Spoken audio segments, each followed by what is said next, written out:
Hey guys! Today I am going to give you some information about how to use dialogue in your story to tell the story and how to properly punctuate dialogue. Before we get started, I just wanted to show you that dialogue really does go with every section of the rubric. So if you are not paying attention and using dialogue effectively, punctuating effectively, it will affect your grade in all of these sections. You use dialogue to give details about the setting because you can say what's going on around the character when they're speaking. You show how the characters act and how they speak with dialogue. The dialogue can create a mood based on what the characters are saying and how they're saying it, and then you can show your motif and warning sign with the dialogue as well. In the next section, out of 10 points, it does say that you need to use dialogue to further the action and develop the characters and balance dialogue with narrative, which we talked about is 50-50 character speaking and the narrator telling the story. And then finally, in the grammar and convention section, you need to punctuate your dialogue properly, and that is something that I will be paying close attention to, that you are using quotation marks, commas, etc. And then obviously the proofreading, your scene for capitalization, punctuation, spelling, grammar, paragraphing all has to do with dialogue as well. All right. Consider the following piece of dialogue. I'll read it to you. You don't have to answer that question. I'll answer the question. You want answers? I think I'm entitled to them. You want answers? I want the truth. You can't handle the truth. Take a second to think about how many people are talking here and how you would know.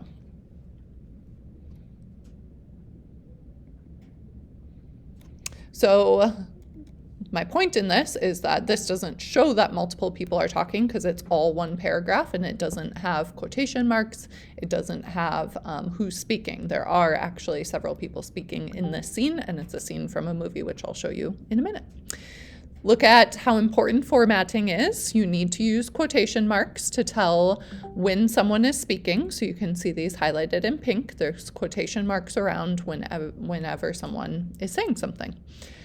There are speech tags after each quotation to show who is speaking. This is especially important if there's multiple people speaking, like more than two. Sometimes you can get away with not always using them if the same two people are speaking all the time, but in this scene there's 3 different people, and so we would need to make sure that it's clear who is speaking.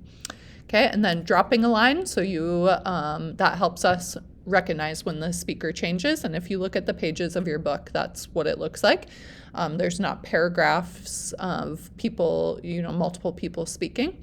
You change paragraphs when someone new speaks, so you can see how that is spaced out in this example.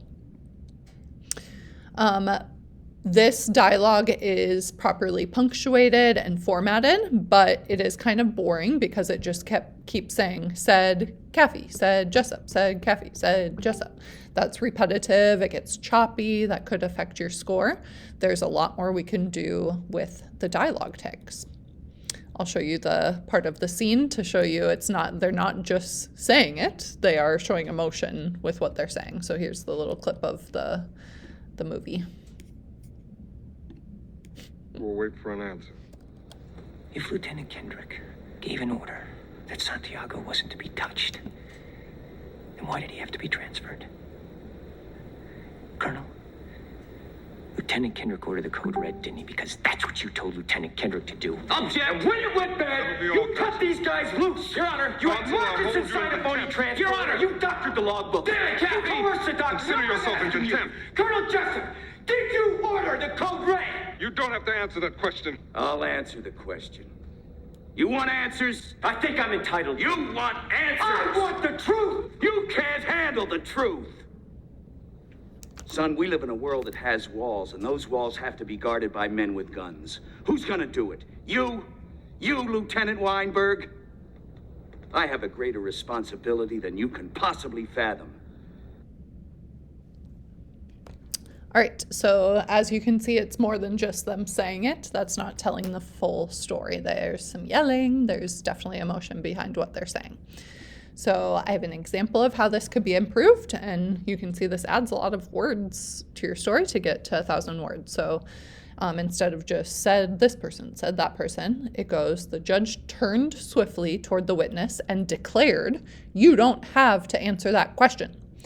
I'll answer the question, Jessup said coldly, fixing his eyes on Kaffee. He asked the defense attorney, you want answers? I think I'm entitled to them, Kaffee replied. Jessup asked again, more forcefully, as if scolding an errant recruit. You want answers? I want the truth, Kaffee shouted, banging his fist on the counsel table in defiance of Jessup's intimidating presence. The court member sat in stunned silence. You can't handle the truth, spat Jessup.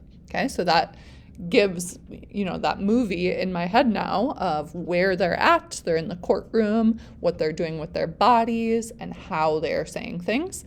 You can see how this scene or these pieces of dialogue give a mood, which is part of your grade, more than just said the judge, said Jessup, said Kaffee. Okay, so we need to be doing this. Dialogue is used to move the story along, and we use it for characterization. Use dialogue carefully and balance it with description of what's happening and action. Use a variety of tags to provide information, add action, and create your narrative voice as well as the mood, and we need to punctuate it properly. Dialogue should be sprinkled into your story. Half of the story should include dialogue at least. Break up your dialogue with action and descriptions. We don't want like a full page to be dialogue because that also gets repetitive and boring to read. We really need to mix it up. And a way to see an example of what that would look like is to look at the pages of your book that you are mimicking. Use dialogue for important conversations or key plot elements. That's how you use it to move the story along, not just random conversations, but think of some of the most intense parts of your story and turn them into conversations rather than just description. For example, in Cinderella, you might describe how the sisters tear apart the dress and then have Cinderella say, oh no, now I'll never make it to the ball.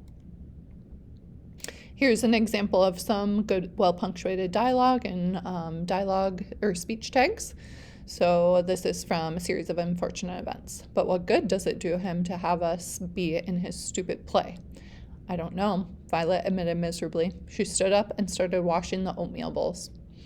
I wish we knew something more about inheritance law, Klaus said. I'll bet Count Olaf has cooked up some plan to get our money. I don't know what it could be.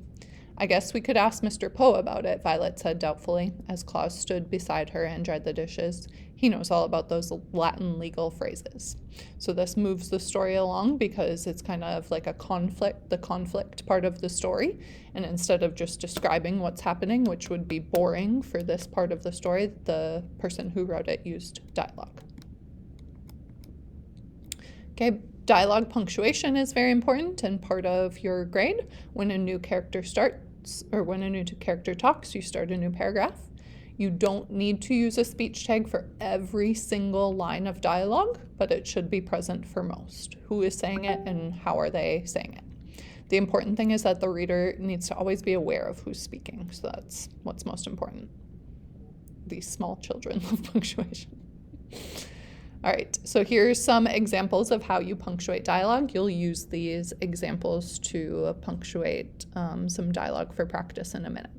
So he said, comma, so you can do the dialogue tag at the beginning of the sentence, and then quotation marks, language arts is my favorite class of all time, period, quotation mark. Language arts is capitalized there because it's the name of a class, but if they were not saying something that's a name, you would not have to capitalize that first letter since you capitalize the word he. Okay, another example, do you think, quotation mark, do you think language arts is as awesome as I do? Question mark, quotation mark, he asked. That's at the end of, they use the dialogue tag at the end of the sentence, which is usually the most common way to use them. You can see here, since I was asking a question, I include the question mark, and I don't need to have a comma since I have the question mark. The next one I feel like is the most common example of how we would use dialogue. Language arts is pretty amazing, comma, quotation mark, he agreed. So you always have to remember if you're doing that speech tag or dialogue tag at the end of the sentence, you use a comma, quotation mark, and then say who's saying it, how they said it. Okay. You can also break up a dialogue with the speech tag. So the fourth example, quotation mark, language arts, comma, quotation mark, he exclaimed, comma, quotation mark, is my favorite class of all time, exclamation point, quotation mark. And then finally, language arts is my favorite class of all time, exclamation point. We don't need the comma there because we're including punctuation of that phrase, he exclaimed. All right, so you can use these examples as you go through some practice in a minute. Just know that that there used to be, people used to say, said is dead, don't say said. And like said is fine sometimes because it would get, it would be hard to read and you'd kind of be like, oh, why are they including so many details if you're always like giving a really complex description of how someone's saying something. It is okay to say, said Bob sometimes. You just don't want to get repetitive with it and you want to think of new ways to describe how they're saying something. All right, so you will open this on Canvas. It should be on your to-do list and in modules. You'll be able to go back. I included this slide of examples, and you're going to go through and correctly punctuate these 3 examples of dialogue without any punctuation. And you can do this with a partner. You'll have about 10 minutes to do this, and you need to submit it when you're done. Then, when you go back to your story today, make sure you're going back to your dialogue that you've already written, checking punctuation, paragraphs, speech tags, who's saying it, how are they saying it, and then moving forward, make sure you're using this lesson. All right, bye.